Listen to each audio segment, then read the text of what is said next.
Capital TV देख रहे हैं आप। मैं हूं आपके साथ पूजा। कैपिटल टीवी ब्रेकिंग में बड़ी खबर ड्रग्स, एनसीबी और एक्शन से जुड़ी हुई है।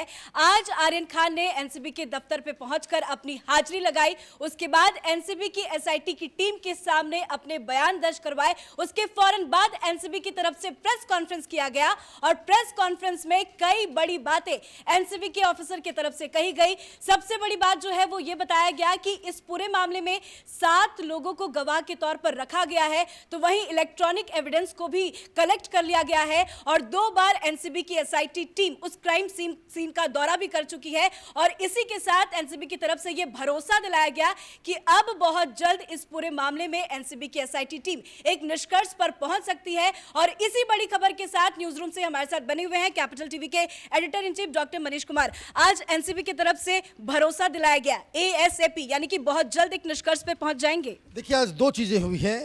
एक तो एनसीबी की तरफ से प्रेस कॉन्फ्रेंस किया गया और ये बताया गया कि 15 लोगों से पूछताछ हो गई है। कई सारे एविडेंसेस, पुख्ता सबूत उन्हें मिल गए हैं और बहुत जल्द ही इस पूरा ये जो क्रूज़ के ऊपर क्या हुआ नहीं हुआ उसका खुलासा होगा। तो एक घटना ये है और दूसरी बड़ी घटना है कि आर्यन खान आज पेश हुए, उनसे पूछताछ हुई। क्या पूछताछ हुई, क्यों बुलाया गया और क्या उन्होंने जवाब दिया, ये 2-3 चीज़ें हैं जिसे समझना ज़रूरी है कि आखिर हो क्या रहा है।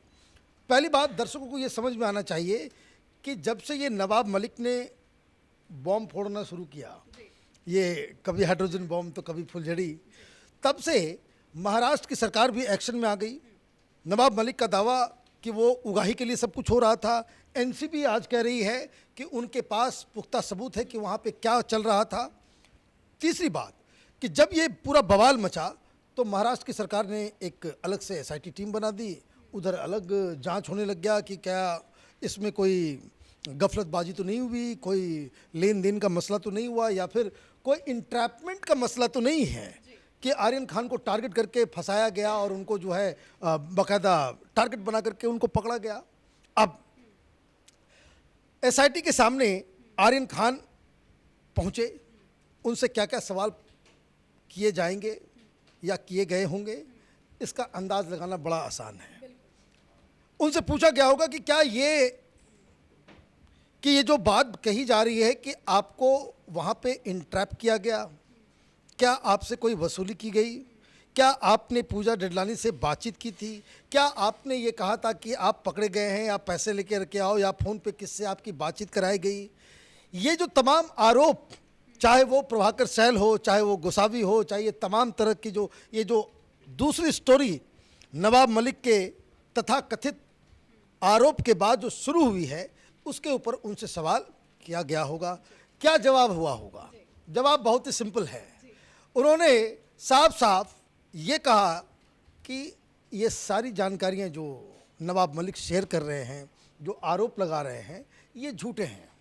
झूठे इसलिए हैं क्योंकि हम तो वहाँ पे, मेरे पास कोई ड्रग्स नहीं था, मैं ड्रग्स लिया करता था, लेकिन इस वक्त जब मुझे पकड़ा गया तो मैं ड्रग्स नहीं ले रहा था, मैं तो कुछ दोस्तों के साथ वहाँ पे एंजॉय करने के लिए गया था, पार्टी वार्टी करने गया था।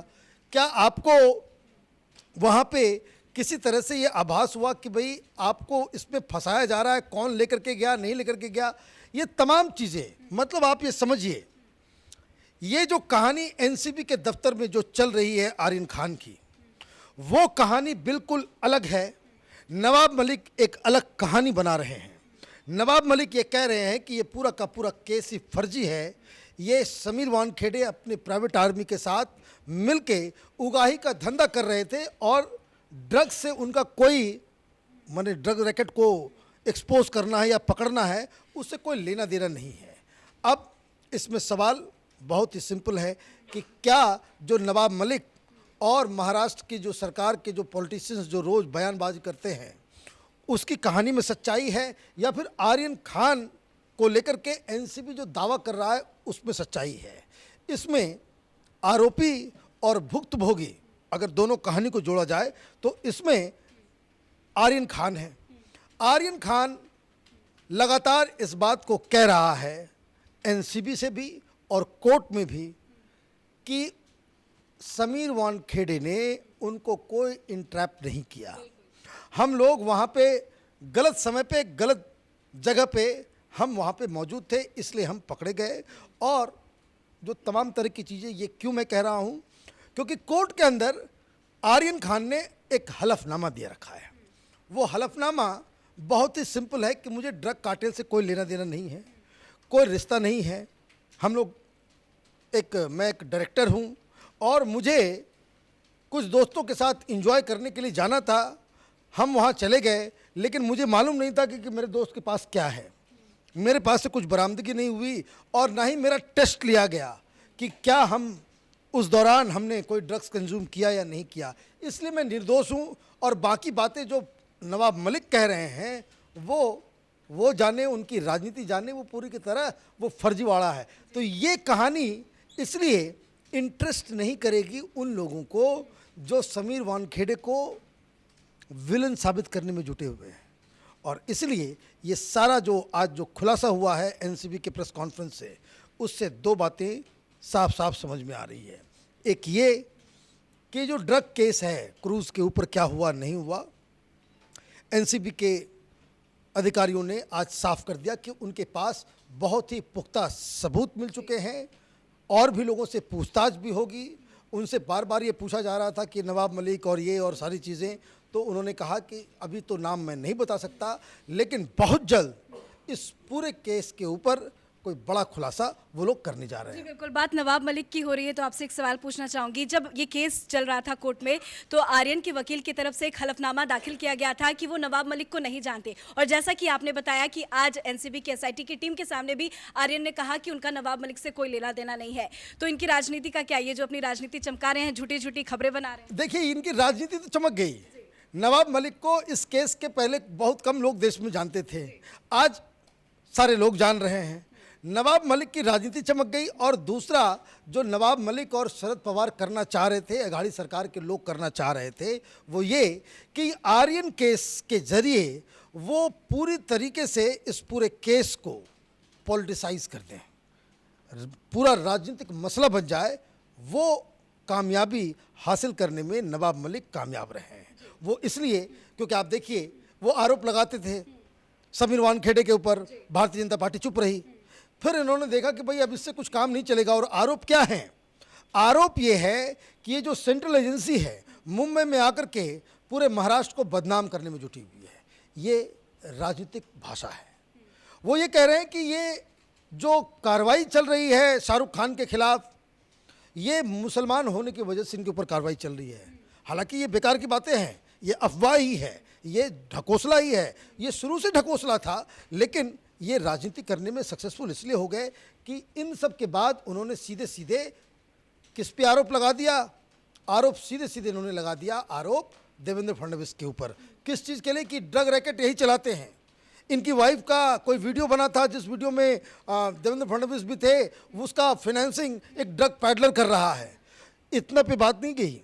फिर आपने कहा कि भाई ये जो है कि देवेंद्र फडणवीस के रिश्ते वो दाऊद इब्राहिम के डी गैंग के कोई बड़े अपराधी से है, उनके साथ तस्वीरें खिंचवाते हैं, तमाम तरह की चीज़ें। तो कहने का मतलब ये है कि एक ड्रग्स का केस जिसके ऊपर एक राय होकर के पूरे देश को, सारी एजेंसियों को इस तरह की चीज़ों को रोकने का दायित्व था। आपने क्या किया? उस मसले को क्राइम से उठा करके राजनीति में डाल दिया।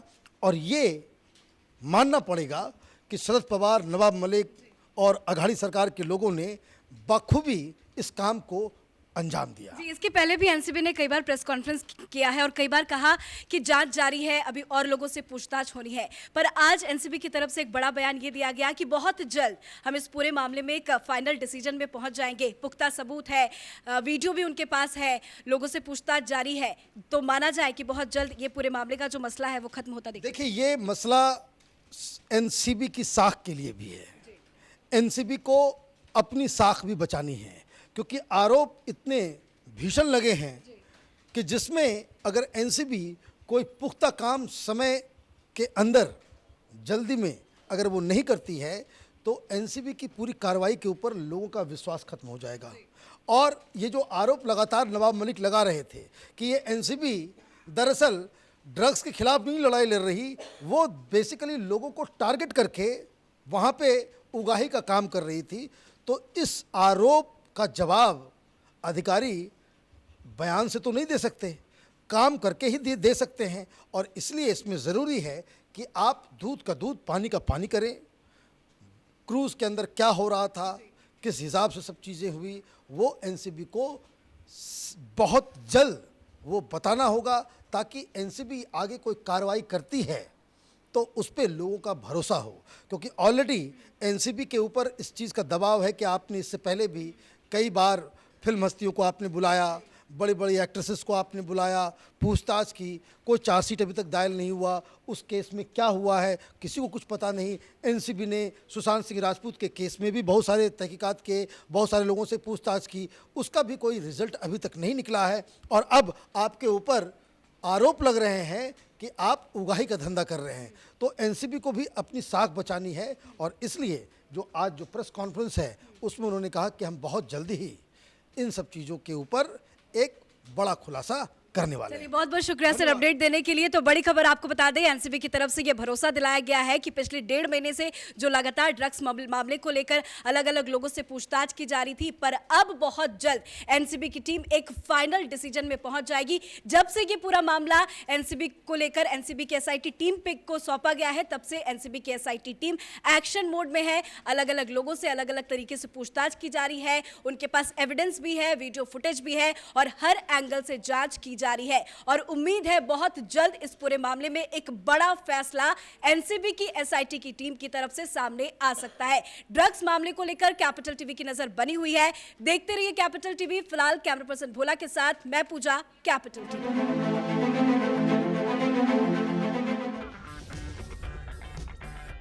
अगर आपको हमारा वीडियो पसंद आया हो तो इसे लाइक करें, हमारे चैनल को सब्सक्राइब करें और हाँ, बेल आइकन दबाना ना भूलें, ताकि आप तक हमारे वीडियो की नोटिफिकेशन पहुंचती रहे।